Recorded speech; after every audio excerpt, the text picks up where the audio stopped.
자, 근데 이제 은행이 여태까지는 지금 뭐냐면 등떠밀어 가지고 은행을 구원투수 역할을 시키고 있다 이겁니다. 은행들한테 니네들이 그러니까는 회사채라든가 CP를 좀 매입해줘라. 이 역할을 시키고 있는 거예요.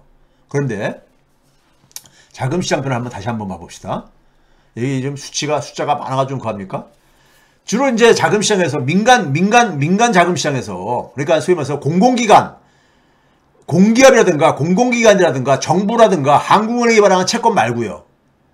민간단에서 발행하는 채권이 되게 커다랗게 4가지 종류입니다. 아니 5가지 종류네. 커다랗게 보게 되면요. 어음까지 포함하게 되면요. 은행채. 근데 은행 말고 나머지 금융회사들이 발행하는 금융채. 그 다음에 이제 회사채가 있고요. 회사채. 가운데가 회사채인데 제가 그걸 글자 빼먹었네요. 빨간 글씨 쓰는 게요. 회사채고 가운데 있는 게요. 그 다음에 자산 유동화 증권이라는 게 있고요. 자기가 보유하고 있는 자산을 담보로 해서 채권을 발행한 겁니다. 그 다음에 뭐냐면 어음이라는 게 있습니다. 근데 이게 파란색, 회색, 하늘색이 뭐냐면요. 김진태가 폭탄 던지기 전 9월달, 9월 1일부터 9월 27일 사이에 순발행액이고요. 회색은 뭐냐면은 김진태가 폭탄을 던지고 나서 그 다음에 자금시장이 급속도로 악화됩니다. 악화됐는데 그 악화가 절정을 구한 게 10월 21일이었어요. 10월 21일 날이 금요일이었습니다. 10월 21일 날 어떤 사태가 벌어졌었냐면은 예국인들이 한국 정부가 발행한 한국채, 국채죠. 국채를 막 투매를 합니다. 선물을요. 그리고 뭐냐면 일부 언론들에서 자극적으로 당군일의 최대 재건축 사업이라 해서 둔촌 주공아파트가 PF 대출 사업이 오래되다 보니까는 이걸 대출을 상환을 해야 되는데 다시 또 빌려가지고 상환을 해야 될 거 아닙니까? 이게 차환이 안 된 사태가 벌어졌었죠. 시장이 급속도로 그러니까 악화됐었어요.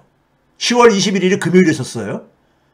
그리고 나서 그러다 보니까는 뜨거워 해가지고 정부가 23일 날 일요일 날 오후에 모여가지고 추경호 그 다음에 한은 총재 그리고 김주현 금융위원장 금감원장 이복현 넷이서 모여가지고 일요일 날 오후에 모여가지고 대책을 내놓은 게 50억 플러스 알파 유동성 투입 이거 대책을 내놓죠. 특히 거기서 뭐냐면 산업은행 국책은행은 산업은행을 등대 밀어가지고 니네가 회사채랑 CP를 좀 매입해줘라 이런 대책을 내놓은 게 10월 23일 일요일이었었죠. 그게 작동된 것은 10월 24일이죠. 그래서 10월 24일부터 10월 21일까지 9월 20 김진태가 폭탄 던질 때부터 10월 21일까지가 회색 기둥입니다. 회색 막대기고 그 다음에 대책을 내놓은 10월 24일 대책을 내놨을 때부터 해가지고 오늘까지 오늘이 11월 23일이잖아요. 그렇죠? 오늘까지가 하늘색 깔이에요. 어떻게 변했는가 봐보세요. 순발행액인데 은행채는 은행이야 모르니까 정부가 니네들은 좀 발행을 자제해라 해서 이렇게 변했다고 이해를 해요. 예? 이렇게 마이너스로 꺾어진 것을. 예? 금융채만 좀 약간 지금 최근 대책으로 조금 이렇게 숨통을 트이고 있고요. 회사채 봐보세요. 회사채 보게 되면 여전히 대책 내놓고 난 이후에도 해결이 안 되고 있잖아요. 1조 한 5천억 원 정도가 순발행액이 마이너스라는 얘기는요. 자기가 갚아야 될 상환해야 될 채권도 있잖아요. 새로 발행하는 채권도 있고 근데 그거를 더하게 되면 마이너스라는 얘기입니다. 마이너스 1조 5천억 원 정도. 그 다음에 CP 같은 경우 봐보세요. CP에 특히 기업어음이요. 기업어음은 대책을 내놓고 난 이후에도 그냥 곤두박질 치고 있잖아요. 예? 김진태가 폭탄 던져가지고 1조 4천억 원 정도 발행되던 것이 한 3조 원 정도 마이너스가 됐다가 줄어들었다가 그 다음에 정부가 대책을 내놓고 난 다음에도 한 9조 원 정도가 줄어든 거예요. 그러니까 기업들이 단기 자금 조달이 지금 굉장히 지금 어려워진 거예요. 단기 자금 조달이. 예? PF 대출할 때 되게 단기 자금으로 CP 많이 이용을 해왔었거든요. 그래서 자금 조달 비용이 보시게 되면은 이거 봐보세요. 그 다음에 이제 비용입니다. 비용이요. CP를 발행하더라도 이게 봐보세요. 9월 27일 그러니까 김진태가 폭탄 던진 게 9월 28일이니까 그 전날 CP를 발행할 때 줘야 되는 금리 있잖아요. 금리요. 그러니까 59일 이하가 제일 짧은 걸로 분류를 한 건데 3.58%였었어요. 그 당시만 하더라도. 근데 오늘 얼마냐? 6.27%. 이게 0이라고 되어 있는 거는요. 발행이 안 됐다는 겁니다. 오늘은 그러니까요. 마찬가지로 그러니까 이게 조달 비용도 급증했잖아요. 그러니까 기업들이 CP를 발행도 어렵고요. 발행해도 굉장히 금리를 많이 줘야 되고 이런 상황이 됐다는 얘기인 겁니다. 자, 그 다음에 여기서 잠깐 여기서 이제 우리가 이거를 좀 돌아보는 이유가 있습니다. 미국에서 지금 그러니까 미국에서 10월 한 25일 전후로 해가지고 시장에서 월가에서 막 군부를 뗐죠. 군부를. 예? 군부를 뗐어요. 뭐냐면은 이 군부를 떼는 이유가 있습니다. 뭐냐면은 지금 이번 주부터 지금 뭐냐면 미국은 추수감사절이잖아요. 사실상 이제 그러니까는 이 그 연말 그러니까 연말 휴가 시즌으로 들어갑니다. 예? 12월 달에 크리스마스 저걸로 가고요. 연말까지는 그러니까 이제 그러니까 다 이제 장사 접는 거예요. 예? 이런 시즌으로 들어갑니다. 가족들 만나고 막 이렇게 다 여행하고 그러죠. 그러니까는 연말에 저 어쨌든 간에 편하게 쉬고 싶거든요. 그러니까 제가 이제 그랬잖아요. 10월 말에 시장에서 월가 시장에서 무슨 군부를 떼냐면요. 아, 이제 연준에서 금리 인상 속도 조절할 거다. 이게 무슨 얘기냐면요. 0.75%포인트를 4차례 계속 올렸잖아요. 6월달, 7월달, 9월달, 11월달 4차례 계속 올렸잖아요. 그래서 3%포인트라 올린 거야. 참 진짜. 대단히 많이 빠른 속도로 올린 거죠. 예? 그러니까 이건 4차례는 예고된 4차례 이상은 이제 더 이상 이제 0.75씩은 안 올린다는 것은 예고가 됐던 건 대충 예고가 됐던 겁니다. 예? 됐던 건데 근데 그걸 가지고 과장을 하죠. 어떻게 과장을 하냐면은 아, 금리 인상 속도 조절한다. 여전히 금리 인상은 앞으로도 할 건데 0.75씩 올릴 필요가 없다는 것뿐이에요. 예? 0.75가 굉장히 높은 인상이거든요. 근데 그걸 가지고 굉장히 그러니까 이제 막 군부를 떼운 거죠. 그래가지고 10월 말부터 우리나라 환율도 막 떨어지고, 예? 주식시장에 주식도 그러니까 막 이제 환호가 일어나고 막 이제 그랬었잖아요. 예? 한 거예요.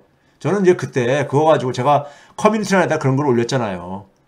이거에 속지 말라고. 예? 지금 미국에 지금 그러니까는 이 인플레율이 잡히지가 않았다. 아직. 예? 잡히지 않은 거고. 이걸 지금 군불 떼 가지고 월가가 자가 발전하고 있다. 이때 이제 그러니까 뭐냐면 처분하고 나오고 싶은 사람들이 있거든요. 많이 떨어졌었으니까. 올라가면 좀 자기 팔고 좀 나오고 싶은 사람들도. 예? 있잖아요. 현금이 필요한 사람들이요. 그런데 최근에 계속해서 그렇게 군불들 떼우는 분위기가 확산되고 그러니까는 연준에서 보다 못하 이제 개입을 한 거죠.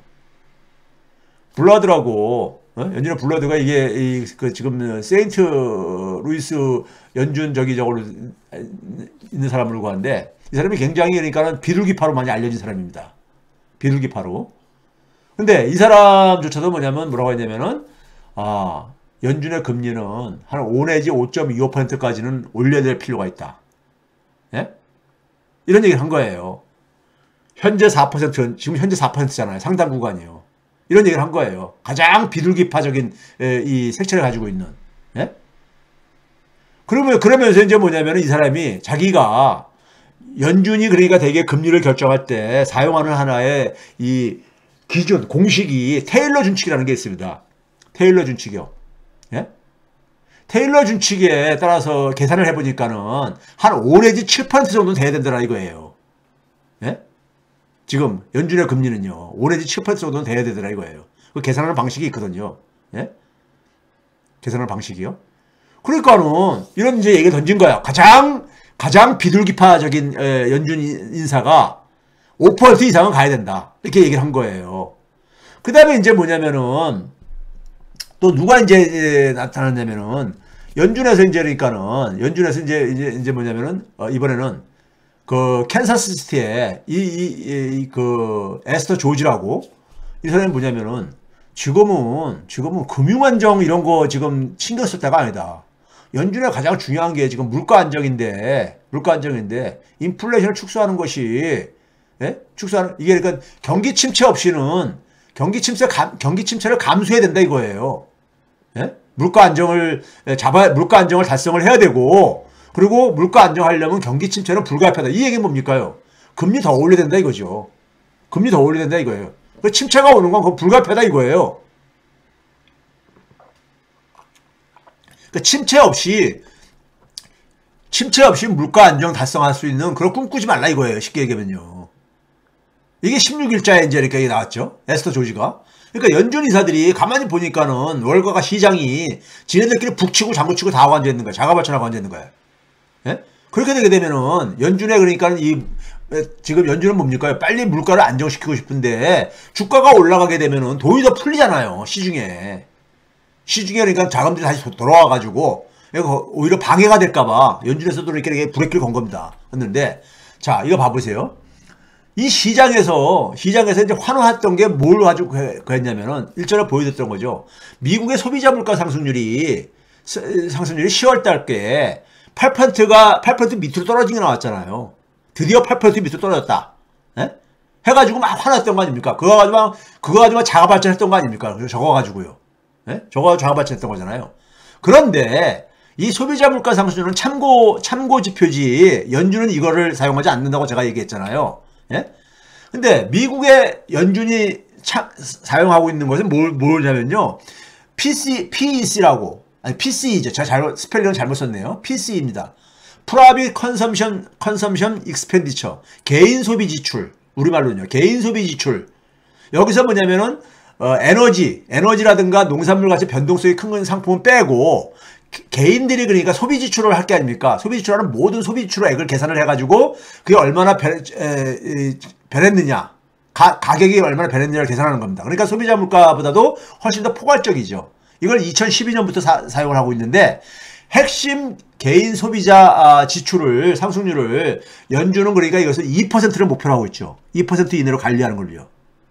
그런데 최근에 보게 되면 아직 10월 달께 아직 계산이 안 나왔습니다. 10월 달께 조만간 나올 텐데 10월 달까지 발표가 되는데 7월 달에까지 5%가 이렇게 무너졌다가 다시 올라가고 있잖아요. 7, 8, 9 다시 올라가가지고 9월 달에는 5%로 다시 올라갔잖아요. 연준이 그러니까는 금리 결정할 때 가장 중요하게 생각하는 물가가 바로 이 핵심 PCE입니다. 핵심 개인 소비자 지출인데 이게 꺾인다는 게 지금 확인이 안 되고 있잖아요. 그러니까 이게 꺾이는 게 좀 확인이 돼야 되는 거거든요. 이게 꺾일 겁니다. 꺾이지만은 아직 확인은 안 된 거잖아요. 지금 전망을 하고 있는 것 뿐이지. 예? 그렇죠? 그런 상황 속에서 연준이 뭐냐면 지금 금리 인상은 아직 안 끝났다. 게임은 아직 안 끝났다. 이렇게 보는 것이고요. 제가 지난번에도 얘기했잖아요. 예? 연말에 그러니까 한 번 0.5 올리고 나서 내년에도 그러니까는 한 두 차례 0.2 정도 올릴 가능성이 있다. 그런데 한국을 봐보세요. 한국은 보게 되면은 한국은행이 소비자 물가 상승률을 가지고 합니다. 연준과 달리요. 소비자 물가 상승률이 10월 달 다시 올라가 버렸잖아요. 꺾이는 조짐이 안 보이고 있잖아요. 내일 지금 이제 한국은행이 금리 저거 결정하는 거 열릴 텐데요. 안 꺾이고 있잖아요. 근데 9월 달에 5.7에서 5.0으로 조금 꺾였음에도 불구하고 10월 달에 한국은행 금융통화위원들이 어떻게 결정했습니까? 0.5% 인상했었잖아요. 0.5%포인트요. 그렇죠? 근데 지금 내일은 0.25로 지금 이렇게 분위기가 형성되고 있잖아요. 왜 그렇습니까요? 한국은행에 물가 안정 의지가 없는 겁니다. 한국은행은 물가 안정 의지가 없는 거예요. 한국은행이 주로 보고 있는 핵심 소비자 물가 상승률을 보게 되면은 계속 올라가고 있어요. 지금. 올라가고 있습니다. 이게 2% 이내에서 관리한다는 건데 지금 요걸 하잖아요. 그런데 지금 뭐냐면은 10월 달에도 9월 달 거 가지고 9월 달께 4.52 나왔었는데 그걸 가지고도 그러니까 0.5% 인상했었는데 지금 그것보다 높은 4.8%까지 이렇게 올라갔는데도 불구하고 10월 달께 지금 0.25 얘기가 지금 나오고 있는 거잖아요. 그러면서 하는 얘기가 뭐냐면은 일부 전문가들까지 가세해가지고 금융안정을 해야 된다. 한은이 언제부터 이렇게 금융안정을 신경 썼습니까? 금융안정이 한은의 목표 중에 하나인 거 맞습니다. 그런데 지난 2년 동안에 팬데믹 기간 동안에 아니면 그 이전도 마찬가지고 한은이 주로 뭐 했습니까요? 부동산 이 과열되는데 일조했잖아요. 예? 물가가 안정되어 있다는 걸 핑계로 해가지고 예? 한은이 계속해서 물가를 가지고 그렇게 가다가 뭐 갑자기 무슨 금융안정 타령하고 앉았습니까? 그냥 솔직하게 물가는 지금 한은이 지금 그러니까 잡을 자신도 없고 지금 뭐냐면은 한국은행의 문제는요 다른 데 있습니다. 한국은행의 문제는 뭐냐면요. 자, 이거 먼저 이제 또 다른 걸 해줄게요. 자, 우리가 한국은행의 금리는 개인 소비자나 기업이 사용하는 금리가 아니잖아요. 개인이 사용하는 건 시장 금리입니다. 시장금리의 장기금리의 기준을 삼는 게 10년물, 미국 국채 10년물 수익률입니다. 이게 보게 되면은 미국의 기업들이 발행하는 회사채 수익률하고 거의 같이 움직이잖아요. 같이 움직이죠. 거의 같이 움직이죠. 이게 미국의 그러니까 회사채하고 같이 움직일 뿐만 아니라 한국의 국채하고도 같이 움직입니다. 예? 그러니까 한국의 장기 시장 금리는 미국의 그러니까 채권 금리가 결정을 해요. 현실적으로. 장기 금리는요. 예?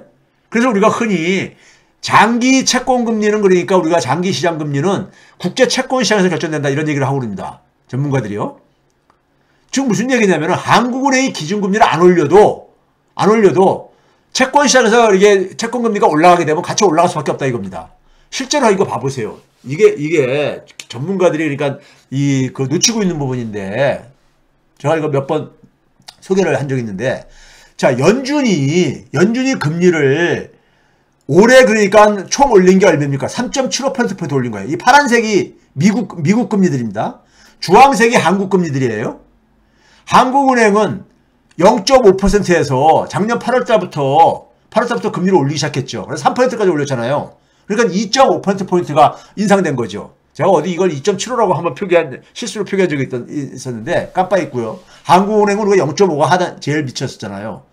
2.5를 올린 거예요. 그런데 한번 봐보세요. 오른쪽은 뭐냐면 첫 번째 게 CP, 기업 어음이고요.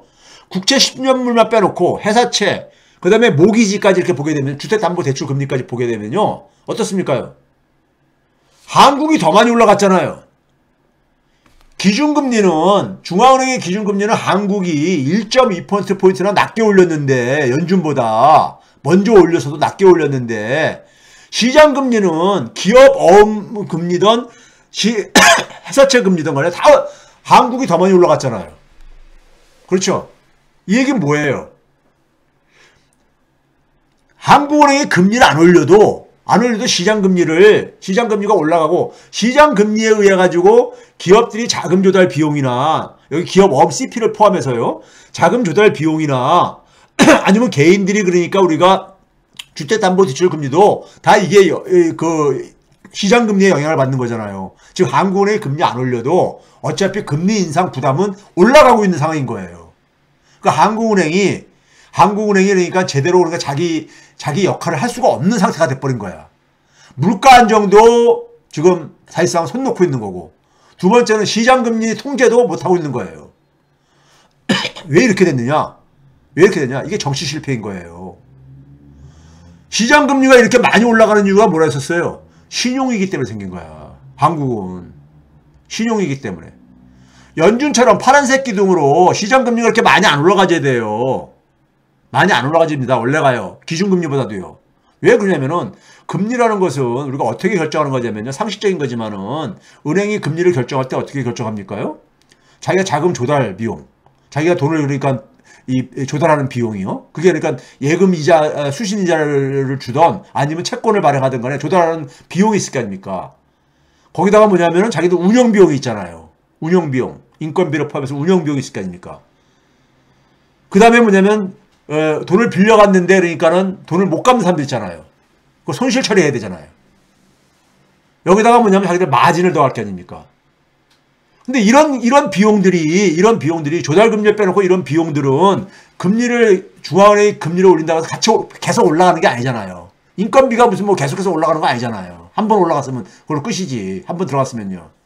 그래서 중앙은행의 기준금리만큼 안 올라가집니다. 시장금리는요. 인상폭이. 그래서 파란색 기둥이 모양이 맞는 거예요. 원래가요. 교과서적으로. 근데 한국은 시장금리가 이렇게 많이 올라가지고 앉았잖아요. 예? 이게 왜 그러냐. 한국은행의 이게 지금 뭐냐면 10월 25일부터 안정됐음에도 불구하고 이런 거예요. 안정됐음에도 불구하고. 예? 그러니까 한국은 지금 뭐냐면은 한국은행이 지금 다 놓치고 있는 거예요. 물가 안정, 금융 안정 다 놓치고 있는 거예요. 다 놓치고 있는 겁니다. 내일 0.2%포인트만 올린다고 해가지고 시장 금리가 떨어질 것 같아요? 천만에 만만의 말씀. 신용위기가 진전될 것 같아요? 안 됩니다. 내일 0.25만 올린다고 해서. 예? 그럼 물가도 못 잡고 금융 안정도 안 되고 그냥 어정쩡하게 이렇게 있는 거예요. 그래서 제가 그랬잖아요. 연준 바라기. 연준이 빨리 금리를 그러니까는 인하로 방향을 턴하기를 기다리고 있는 이런 지금 상황인 거예요. 소위 천수답이죠. 천수답. 이게 이렇게 무능한 거야, 지금요. 한국의 금융당국이. 이게 문재인 정부 때 5월 9일까지요. 작년 8월 25일부터 금리 인상하기 시작했거든요. 한국은행이요. 그때 봐보세요. 그때 이렇게 비교해 보게 되면은 그때는 파란색이 미국입니다. 주황색이 한국이고요. 근데 한국이 국채 10년물이라든가 회사채 같은 경우 보게 되면은 예? 특히 뭡니까요? 이 파란색보다 적게 오른 곳도 있잖아요. 그렇죠? 그 다음에 김진태 사태 이전까지를 보게 되면은 어떻습니까? 파란색이 미국이고 주황색이 한국이에요. 이때도 보게 되면은 파란색보다 주황색이 좀 이렇게 약간 밑에 있거나 비슷하게 형성되고 그러잖아요. 예? 저 회사채, 우량 회사채가 좀 높고요. 그렇죠? 지금 자금 시장이 좀 안정돼 있었다는 얘기예요. 김진태 사태 이전까지만 하더라도. 그나마. 예? 근데 계속 망쳐온 거야. 계속. 제대로 대책을 못 만들면서 새로운 위기를 자꾸만 키우고 있다고 제가 그러잖아요. 예? 위기를 계속 진화시키고 있는 거예요. 제가 그래서 기간별로 나눠서 추정을 한 겁니다. 그런 거예요. 자, 이거 봐보세요. 한전이 발행한 채권, 산금채는 산업은행이 발행한 채권입니다.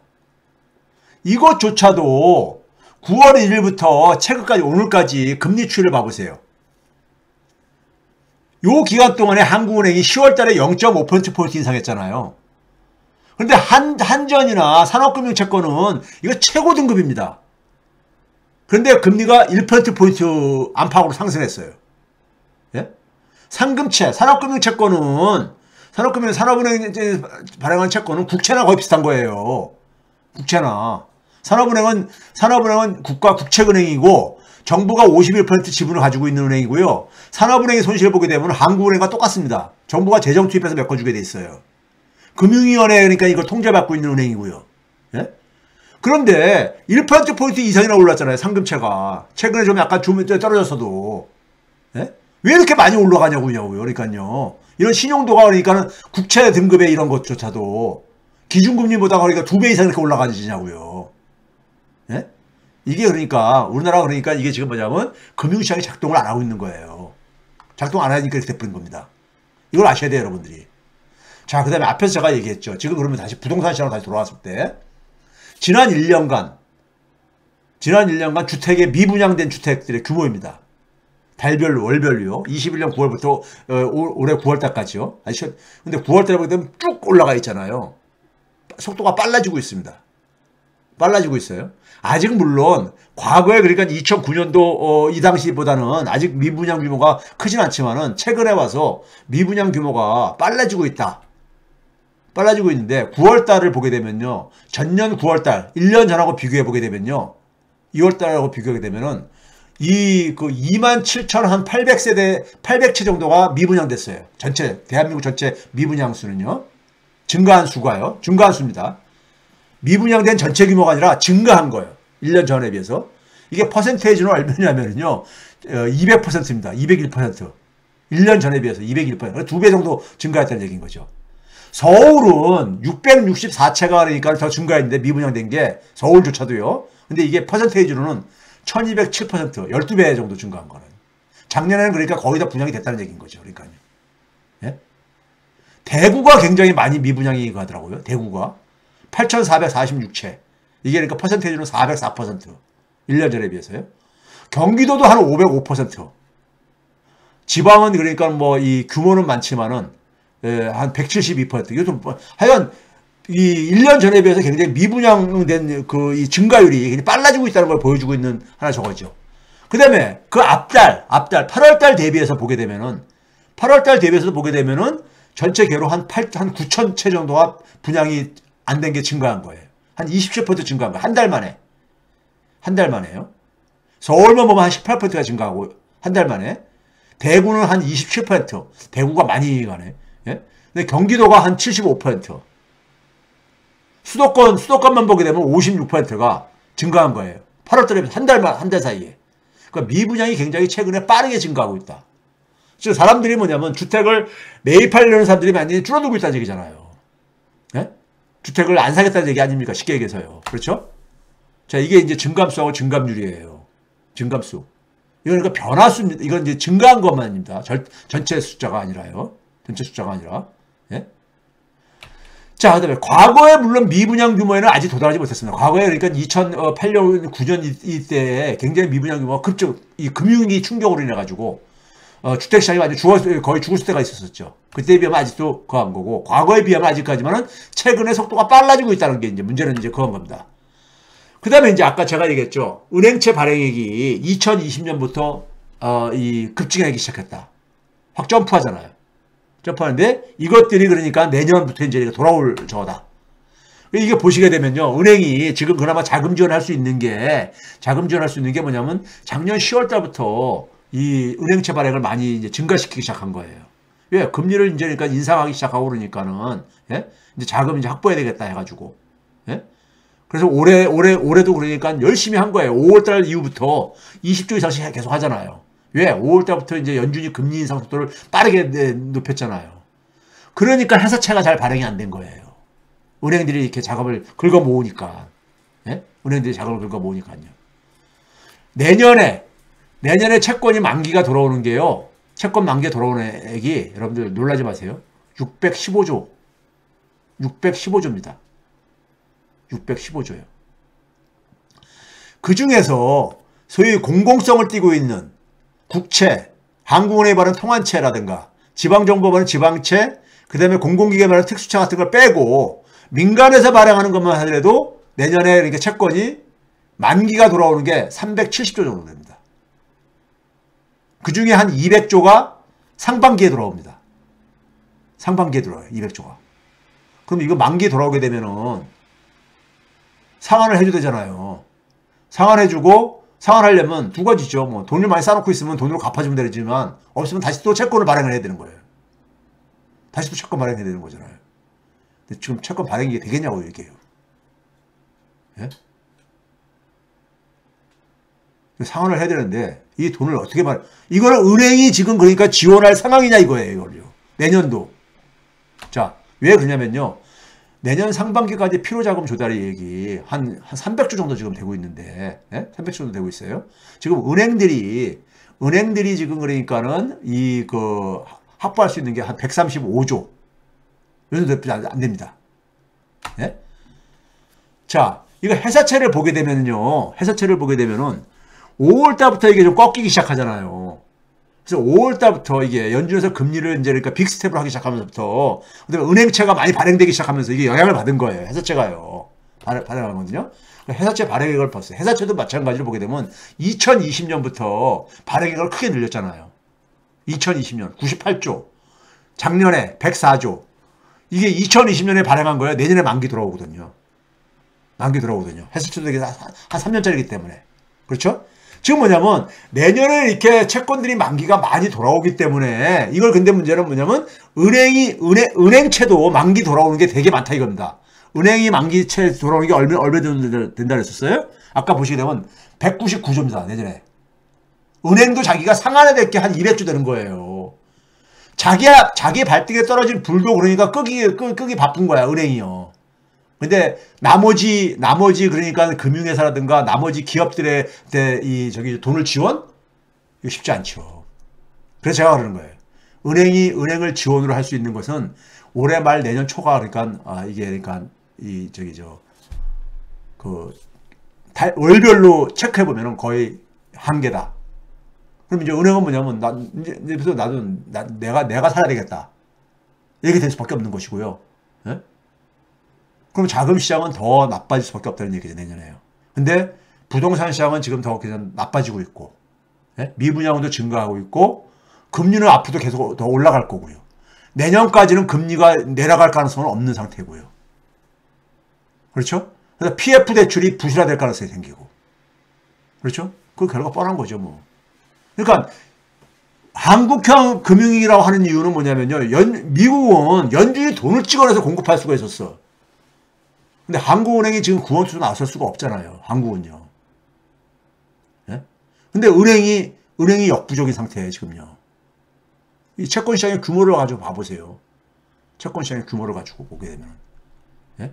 그래서 은행이 올해까지는 작년에 그러니까 많이 채권 발행한 거 가지고 지금 이렇게 하고 있지만은, 예? 내년 이후에는 장담 못 한다 이겁니다. 은행들이요. 그렇죠? 자, 그런 상황이기 때문에 제가 지금 내년이 굉장히 과다는 얘기고요. 그 다음에 이제 우리가 OECD에서 그러니까 11월 달 그러니까 내년도 전망이 나왔죠. 뉴스도 좀 나오고. 환율을요, OECD에서 내년에 지금 올해 평균 환율이 1307원입니다. 왜 그러냐면 여러분들한테 막 1400원 돼 있던 것만 기억나서 그럴 텐데, 저기 그러니까 앞기간으로 돌아가게 되면요, 우리나라가 한 1200원 밑에서부터 시작했어요. 올 초에요. 1200원 밑부터 시작했습니다. 그렇기 때문에 평균을 내게 되면은 한 1300원대가 맞을 거예요. 그런데 이게 내년에는 한 100원 정도 더 올라간다는 거예요. 내년 평균 환율이요. 1422원으로 지금 전망을 하고 있더라고요. OECD에서. 이게 뭐냐면 내후년도 계속 지속될 거다. 이게 OECD 전망이에요. 예? 이게 평균이기 때문에 올라갈 때는 상당 구간은 뭐 1,500원 가지고 갈 수 있다는 얘기인 거, 이게 열려있는 것이고요. 어쨌든 간에 올해보다도 한 100원 정도 더 높을 거다. 환율이 그러니까 100원 이상 더 높을 거다. 이렇게 보고 있는 겁니다. 그 다음에 OECD에서 보는 인플레율을 보게 되면은 우리나라 어떤 전문가가 내년에 그러니까 2.1% 떨어진다. 제가 볼 때는 어떻게 계산했는지 한번 공개 좀 해주면 좋겠어요. 근거를. 예? 내년 12월 달에 2.1% 떨어진다. 뭐 이런 얘기를 하신 분이 있던데 저는 추정을 믿을 수가 없습니다. 한번 그 추정을 한번 공개해 줬으면 좋겠어요. 자, OECD에서 내년에요. 우리나라 소비자 물가 상승률을 내년에는 그러니까 3.545%로 이렇게 전망을 했어요. 내년 1년치를요. 1년 평균치를요. 그 다음에 한국은행에서 참조하는 핵심 인플레율도, 핵심 소비자 물가 상승률도 3.9%래요. 그럼 이건 2%보다 한 2배 높은 거잖아요. 그럼 금리 못 내립니다. 계속 올려야 되는 거야. 이 금리라면요. 예? 이 금리라면 계속 올려야 되는 거야, 한국은행. 한국은행은 그동안 금리 안 올렸기 때문에, 인플레율을 못 잡기 때문에, 미국은 중단하고 난 이후에도 한국은 올려야 될지 몰라요. 적어도 물가 안정시키려면요. 그렇지 않으면 국민들한테 경제, 그러니까 인플레 비용을 그러니까 전가하는 거죠. 그럼 한국은행이 자기의 역할을 안 하는 거죠. 더구나 내년에 성장률이 OECD에서도 KDI처럼 1.8%로 냈었죠. 이게 내용이라도 그렇다는 얘기예요. 그러니까 사실상 그러니까는 성장은 종친 거예요. 제가 그랬잖아요. 2024년 이후에는 장기 침체로 갈 가능성이 있다. 제가 과거에 얘기했잖아요. 한국 경제는요. 회복되는 게 아니라 장기 침체로 갈 가능성이 크다. 왜? 부동산 시장이 가져올 충격을 적어도 윤석열 정부에서는 해결 못하기 때문에 금융시장 충격을요. 네? 그래서 장기 침체로 갈 가능성이 있다 했잖아요. 그래서 제가 뭐랬습니까? 대전환이냐 대붕괴냐.